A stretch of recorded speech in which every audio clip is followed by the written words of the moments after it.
properties, there just is not a way to be able to get additional parking shoehorned into this space, but we're grateful for Mr. Gладski's concession of the 2 spaces that they're allowing there.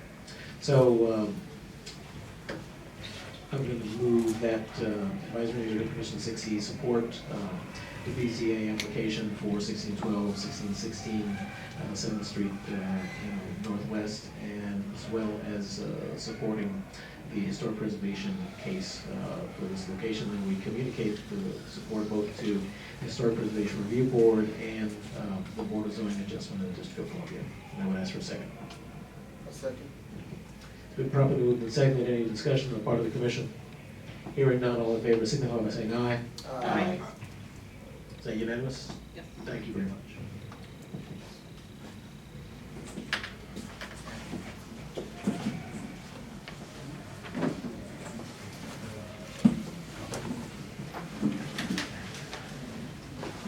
Moving on to 1336 8th Street Northwest, roadside development.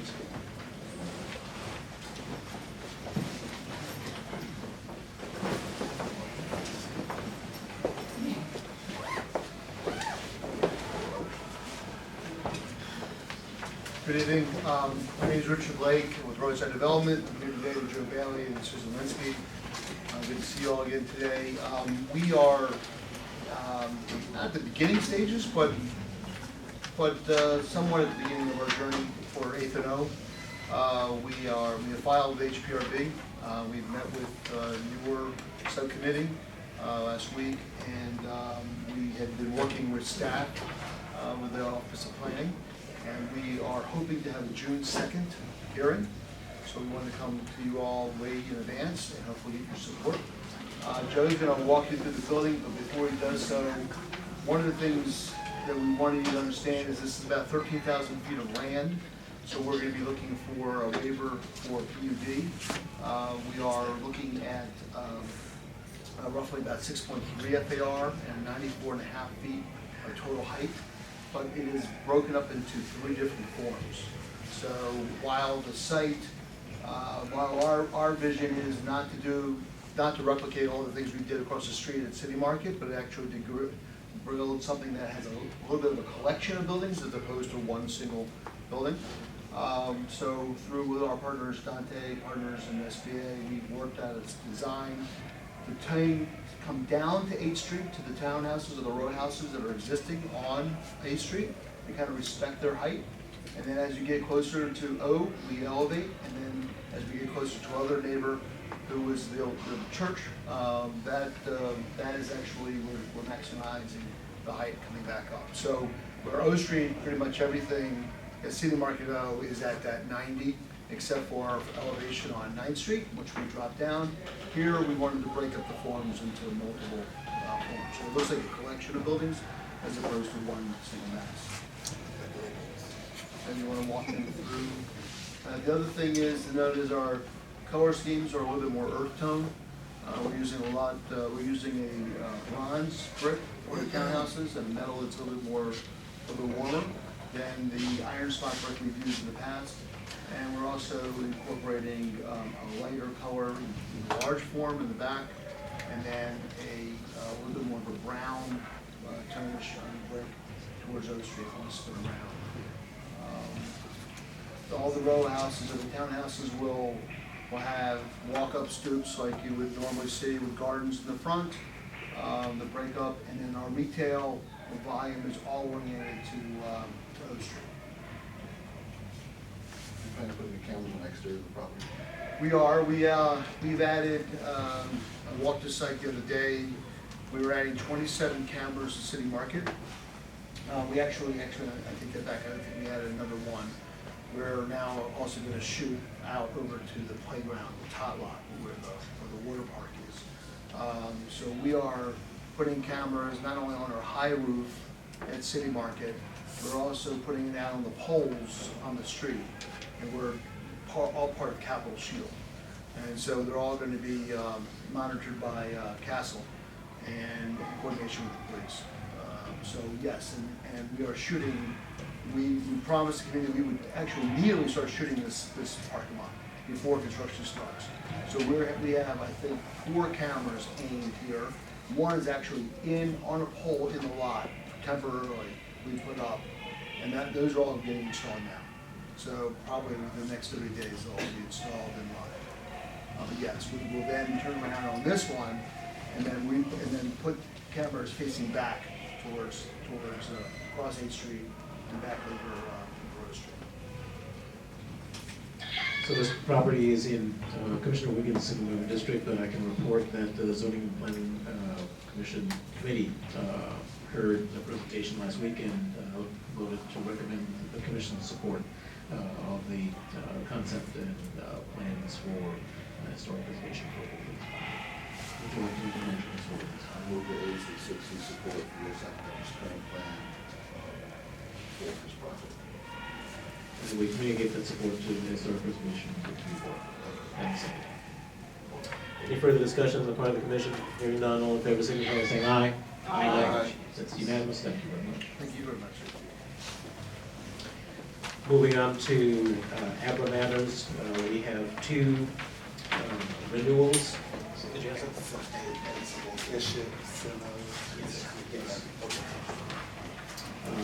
The number 10, we have 2 renewals that are actually going to be protested on the basis of peace, order, and quiet. Autostrada at 475 K Street and Queen of Sheba at 1503 9th Street Northwest. These are 2 establishments that we seek to have settlement agreements with. We don't currently have settlement agreements with them, but specifically there are issues related to trash and noise that have been brought to the commission's attention that we want to negotiate through the renewal process. So I would move that AC60 protest the ABC license application renewals for Autostrada at 475 K Street Northwest and Queen of Sheba Restaurant at 1503 9th Street Northwest. And I would ask for a second. So Al, can I ask a question? So I'm confused. So the Autostrada, last month's meeting with the Autostrada, it was all about the public space and all that, and they were supposed to sit down with Marge. And so what happened with that? There was not a resolution, so the commission sent a letter of no support for that public space permit. So did they sit down with Marge or not? I mean, that's my. They did not. They did not sit down They with did Marge. not. They declined. So, but this is kind of I feel this is kind of a bit of kiss my ring type thing, because is it tying back, or is this being done because of the public space stuff? Or, and that's my, is this like a more resentful type thing against, I mean, I don't. No, the commission took action on the public space permit, and we opposed the issuance of the permit. I don't know that the public space committee has acted on the application yet. So then why are we protesting their liquor license? Because there are noise issues related to the fact that there is no settlement agreement with the establishment. Can you do separate motions then for We each? can. Yeah, come on. We certainly, we just wanted to save a little time. But, Okay.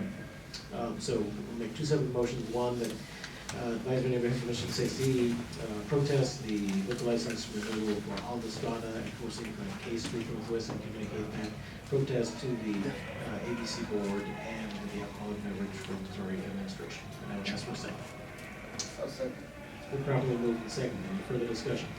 Hearing none. All in favor signify by saying aye. Aye. Nay. Any nays? 1 nay. Any abstentions? So motion passes 5-1-0. Thank you very much. Next is Queen of Sheba at 1503 9th Street Northwest. We are, I will make a motion that we protest this application on the basis of peace, order, and quiet. And we communicate the protest to the Alcoholic Beverage Control Board and the Alcohol Beverage Regulation Administration. And I would ask for a second. I'll second. Been probably moved and seconded. Any further discussion? Here none, all in favor signify by saying aye. Aye. Any nays? Any abstentions? Motion carries 6-0-0. Thank you very much. We will now move on block support for a number of ABC license renewals for which there have been no complaints and challenges. Those include Texas de Brazil, Kingship, Silo, Cambria Suites, L'Hommage, Alba Osteria, Convivial, Bowtie, and Starbucks. at their respective places of business. You said kinship, right? Yes, they will do. Sign up. So I would move that Advisory Neighborhood Commission 6E support. Question? Did you skip over yard and toast? Yes, I did, because we're trying to consolidate that and we will go back to that. Oh, I see, okay, sorry. Okay. So I move that Advisory Neighborhood Commission 6E support the ABC license renewal applications for Starbucks, Bowtie, Convivial, Cambria Suites, Lolange, Alba Osteria, Texas de Rosio, Kinship, and Silo. And that we communicate that support to the ABC Board and the Alcoholic Beverage Regulation Administration. I would ask for a second. A second. It's been properly moved and seconded. Any further discussion? Hearing none. All in favor signify by saying aye. Aye. One abstention. And one abstention. So motion passes 5-0-1. Thank you very much. Moving on to a new ABC license application for Yard and Toast at 1541 to 43 7th Street Northwest.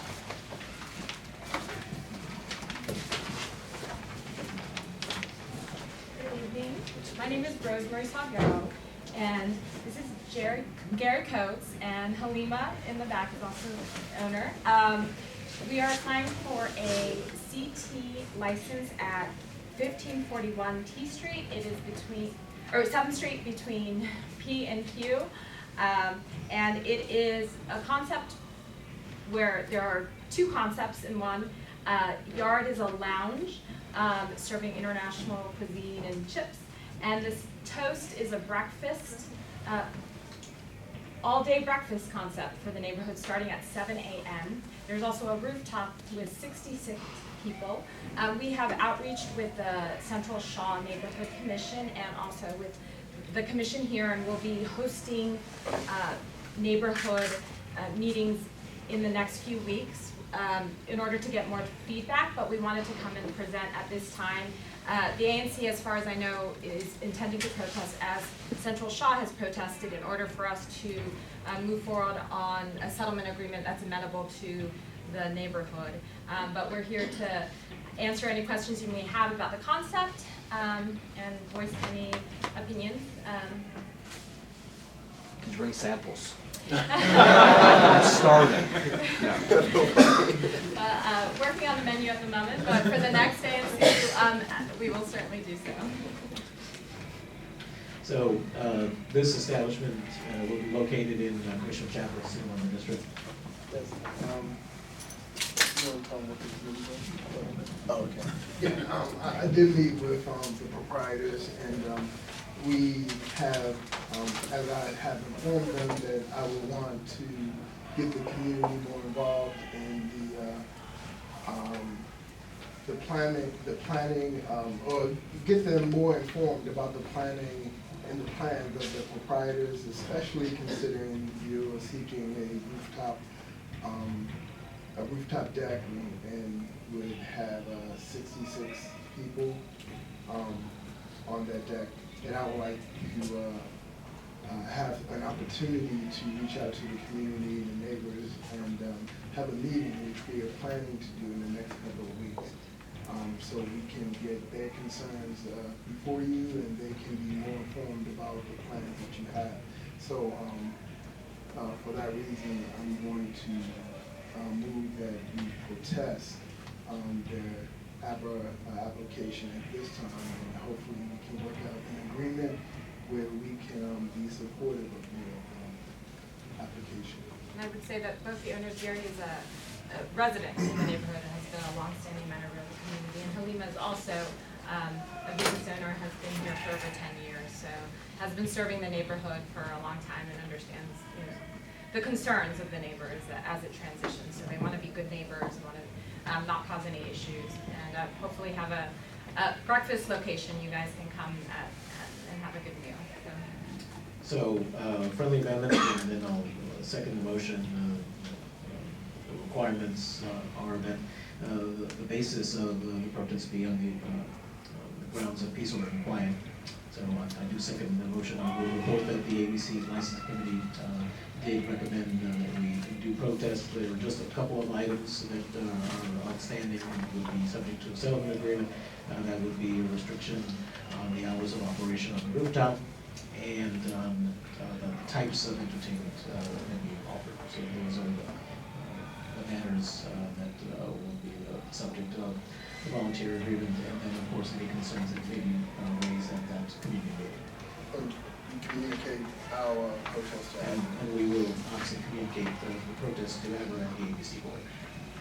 So, any further discussion on the part of the commission?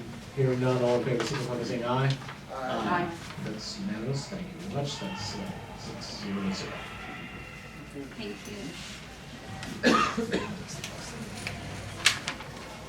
We have one other item to address. Actually, it's if we have representatives from WMATA present to discuss the G2 bus situation. So this is just a short notification to the committee and the commission about a change that's necessary in the route of the G2 bus as a result of DC water-related construction. And then we'll be moving into the parcel 42.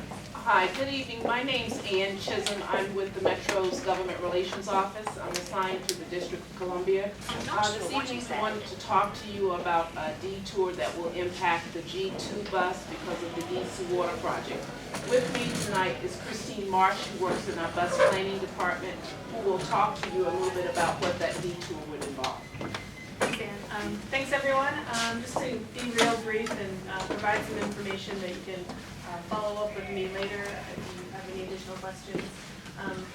As many of you know, DC Water's Northeast Boundary Tunnel project will be doing a lot of work in the LaDroit Park and Bloomingdale areas. Part of that will be the closure of 3rd Street Northwest between Rhode Island Avenue and Florida Avenue for an extended period of time. And the utility relocation will begin later in May. Right now they're saying they have the notice to proceed for May 19th, so we'll watch if that changes. But since our G2 bus route uses that portion of 3rd Street Northwest, which is one of the only ways that vehicles can travel across Rhode Island Avenue and Florida Avenue, since most of the streets don't match up on either end. It's a very disconnected street network. We've had to be creative in how we adjust our bus routes accordingly to these closures, and try to come up with the best detour that would prioritize safe maneuvers, still serving the community. There's hundreds of people who use those stops in LaDroit Park and Bloomingdale, and while also trying to maintain usage of existing bus stops like the bus stops on New Jersey Avenue served by the 96, so that we can minimize any impacts to parking or the like. So I do have maps with detours. There may still be some at the check-in table over here, but I have some as well if anyone's interested in handing out. Anyone else is interested? So when the 3rd Street Northwest portion is closed, approximately May 19th, we will begin a detour. It will be a little circuitous since we are using a 40-foot model of bus on the G2 right now, and we will streamline that detour on June 26th when we are able to move the G2 to a garage that operates a smaller model of bus. And we will also be adding some additional trips to prevent overcrowding that could possibly be caused by using a bus with less capacity. So there will be, so if you live on the S Street, 6th Street area south of Florida Avenue, you will see on the map that we intend to have one direction of G2 buses using those streets, which don't currently have bus traffic, for a period of several weeks before we are able to streamline that detour. So that will be a temporary situation depending on exactly when DC Water closes the street down to begin their work. And at that point, we'll be almost exclusively on streets that currently have bus service. So I think we're doing the best we can to provide the safest turns possible in this very narrow neighborhood. So if you have any concerns about that, feel free to let me know if we have time, or I can stand outside and talk to anyone who has any questions. Take a couple of questions, yes. How are you notifying the people who regularly use the line right now? Are you putting something up for bus stops? Yes, we are going to be putting signs up on every one of the bus stops that will be affected in the LaJoy Park and Bloomingdale area in the next week or week and a half. And we plan to schedule some ride-alongs on the G2 as well and hand out the new timekeepers.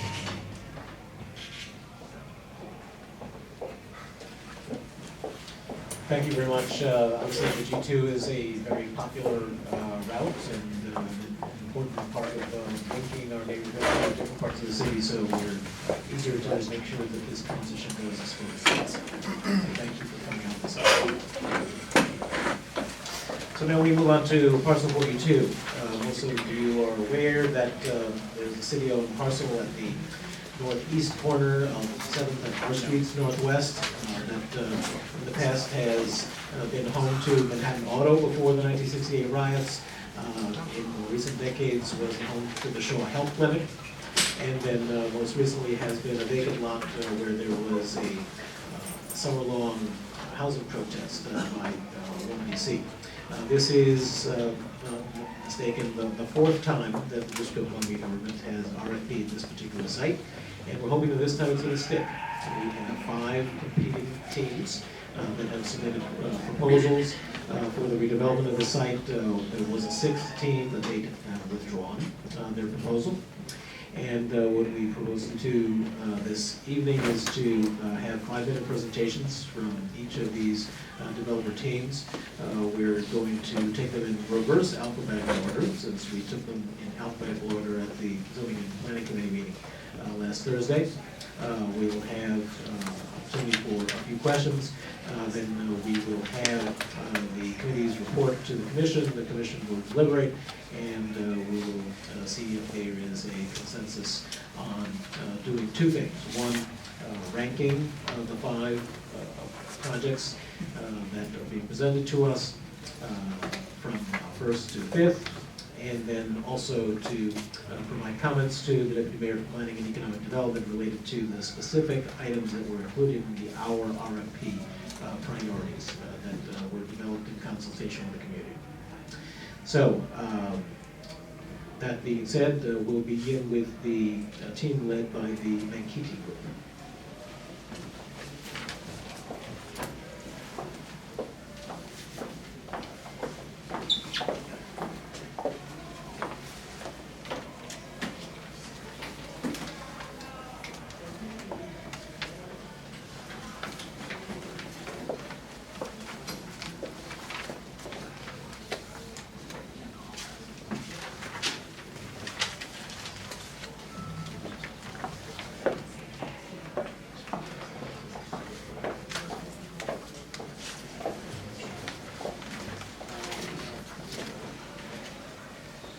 So, Mr. McKitty, I'm going to start the clock on you. So you want to start your team's presentation while you complete your technical issues? So good evening, everyone. My name is Johan Spuller. I'm the Vice President of Development with the McKitty Group. I'm joined here by our CEO and founder, Bo McKitty. Today, we'd like to talk about our presentation for the Parcel 42 RFP. First and foremost, we feel that this is a transformative concept for the Parcel 42 site that integrates a residential program. We have 109 residential units. Of those 109 units, 38 of those units are designated as affordable rental at 30% to 50% of AMI, specifically for veteran housing. The remaining 71 units are all for-sale homeownership condo units. We believe that we are the only presentation team that is presenting homeownership as part of our response. In addition to that, we have neighborhood and destination concept, restaurant and cafe that's headlined by celebrity chefs Mike Mendelson. With respect to the arts, we have an art pavilion and a civic plaza that's strategically located at the corner of 7th and R with the purposes of activating that streetscape and drawing more foot traffic from the metro and the library towards east towards Rhode Island. Most importantly, we feel that our project stands above the rest because it fulfills an important social mission in providing housing and social services to our returning veterans. Our team members, really quickly, we're a 100% local team. We have the McKitty Group, which is a DC-based real estate services team. We were formed in 2004, and since our inception, we have developed over 2 million square feet of retail and financed over $450 million in real estate, and financed over $450 million in real estate projects. We've also partnered with Veterans on the Rise, which is a DC-based 501c3 nonprofit, and their focus is on supportive services and providing housing to veterans. And they are known as a national leader in that space.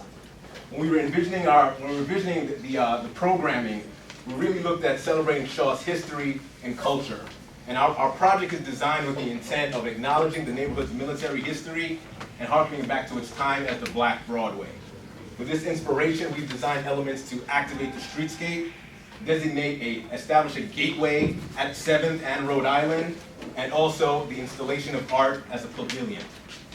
You don't have any pictures yet? No worries, no worries. We have some renderings here on the side as well, too. So I think what's important to highlight, and we had a graphic here to really try to highlight right here, the corner of 7th and Rhode Island. What we have is the Metro and the Walter Daniels Library. And the idea is that for the Parcel 42 site, is that we want to activate that streetscape and create foot traffic and activity that's drawn east. And we feel that this is a really interesting spot because it allows for that programming and for that activity. And most importantly, designating it as a gateway, understanding that once you enter in Shaw, you have an iconic building that's inviting folks into that neighborhood. With respect to the architectural design, we've worked with our team at BKV Architects, and they have a track record of delivering projects that speak to the surrounding streetscape and their neighborhood. What we like mostly about this building and its design is that even though it represents as one building mass, it has 4 distinct uses. And those distinct uses, again, are the affordable housing for the veterans, 38 residential units available to residents that make between 30 and 50% of AMI, a destination retail concept, and essentially that's where 2 known commodities, Vinota Bisnaecki and celebrity chef and restaurateur Spike Mendelsohn. We're also flexible around the square footage for the retail. Right now what we have designed is about 4,200 square feet. We have some flexibility around decreasing the condo lobby size that we have programmed out and increasing that retail to accommodate for a smaller concept space. And we've also been listening to the community about the need for a gym and a hardware store. We're going to leverage our strategic relationship with Annie's Ace Hardware, who has a presence in both Petworth and Mount Rainier. And we've also programmed a site in Brookland near our offices. For the architectural design, again, one thing that I think is important to note, and we don't have a rendering here, but we have an art pavilion. And what's interesting about this art pavilion, 30 seconds. What's interesting about this art pavilion is that it's a 2-story structure. It's an interactive structure that at the streetscape level, it allows for interaction and serve as a public amenity, but also on the second level, it connects as a bridge and allows to provide a connection for the residences.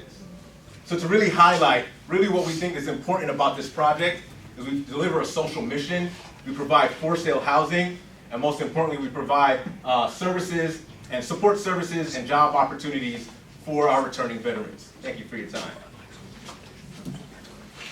Thank you. I'll provide the comments on this team's proposal that were provided by the Zoning Planning Committee at the meeting last week.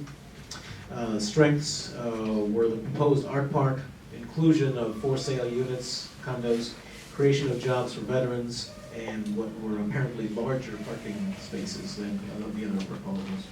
Negatives were that the retail space was too small due to the need for 2 residential lobbies, that the plans for the art park were too vague, and that the retail plan was too ill-defined and restaurant-centric, there being a significant number of restaurants already in operation in the neighborhood. Any questions for this team from the commission? Any questions for this team from the public? Yes. What are the, I'm sorry, I missed something. No What are worries. the green amenities for this site. I mean, I know a lot of architects, they're making zero emissions buildings. They're beautiful and sustainable for the long time, so what are the, So this building will be designed to lead gold standards. nothing above that? No, Uh, There's not much to go lead platinum, right? Yeah, so, it's coming in pretty high in terms of sustainability standards, and also open looking at things we can do with the arts pavilion to incorporate some of those things into the arts pavilion as well. Yes, correct, yes, Dave. Solar panels? We've done, we can look at incorporating solar panels, that would be something we looked in, probably is Yeah, possible. we're gonna use also the VRF system for the HVAC. And green roofs. We're planning to have also like a big interior courtyard in the back that's gonna support some of the green spaces for as part of the amenities. A lot of our projects we've incorporated active solar into a number of our projects, so you can see the last 3 projects we've done all have a large solar component that's coming from them. And one of the things I think is worth mentioning, we did take into account some of the commission's thoughts about landlord detail, and we have gone out and solidified the conversation we're having with Recreative Spaces, which is an arts pop-up group that's done a lot of just managing the logistics of arts pop-ups, and they've agreed to come on to help manage the arts pavilion for us. Essentially be a rotating gallery and pop-up gallery that'll be embedded in the arts. Thank you very much. 31 spaces, 2 levels of underground park. Thank you very much. Next up, Lincoln Westmoreland Housing.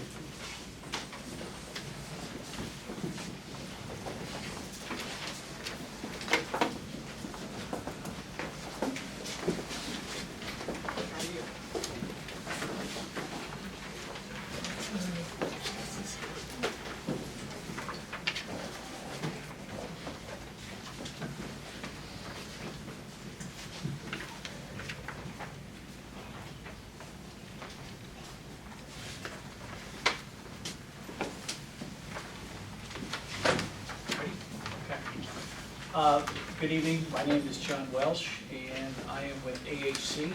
We're very pleased to be here tonight, joining many of my colleagues on our development teams for our redevelopment proposal for parcel 42.